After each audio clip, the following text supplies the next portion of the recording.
Nikupongeze sana Mheshimiwa DC, nikupongeze sana mwenyekiti wetu wa bodi yetu ya ushauri hapa Lita.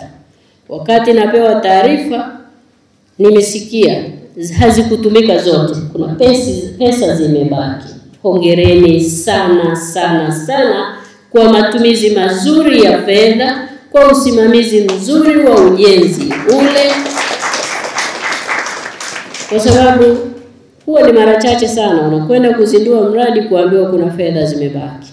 Huwa tunaambiwa kuna pesa fulani hazijatosha, tunaomba mtuongezee, lakini kwenu mmesema fedha zimebaki na majengo yamekamilika na yanatumika kwa sasa. Hongereni sana sana kwa kazi nzuri hii.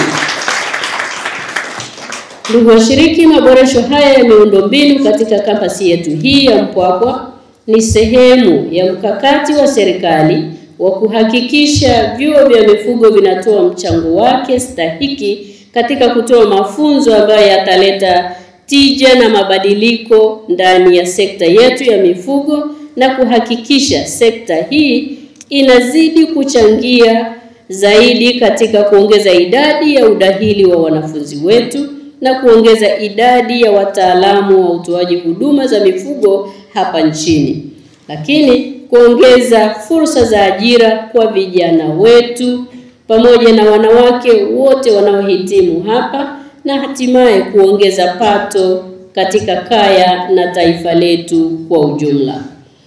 Ni wazi kabisa yale ambayo nimejifunza kuanzia kule kwenye shamba letu la ng'ombe wale wa maziwa mitamba ile, lakini nikafika nikaona watoto wetu wapo katika kituo kile cha kutotolea vifaranga vya kuku, na mwisho nikafika kwenye kuku zenyewe.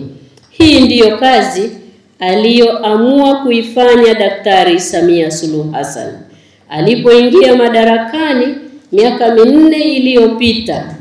Alisema anazipa kipaumbele sekta za uzalishaji kwa sababu sekta hizi ndio zinagusa mwananchi moja kwa moja, na hasa mwananchi yule wa kawaida kabisa.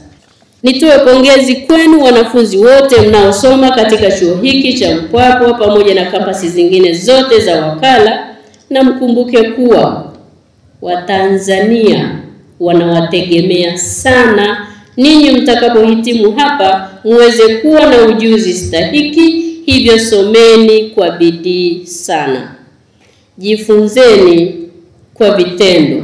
Mkirudi kule nyumbani, tuiandae jamii yetu iondoke kwenye ufugaji wa asili twende kwenye ufugaji wa kibiashara.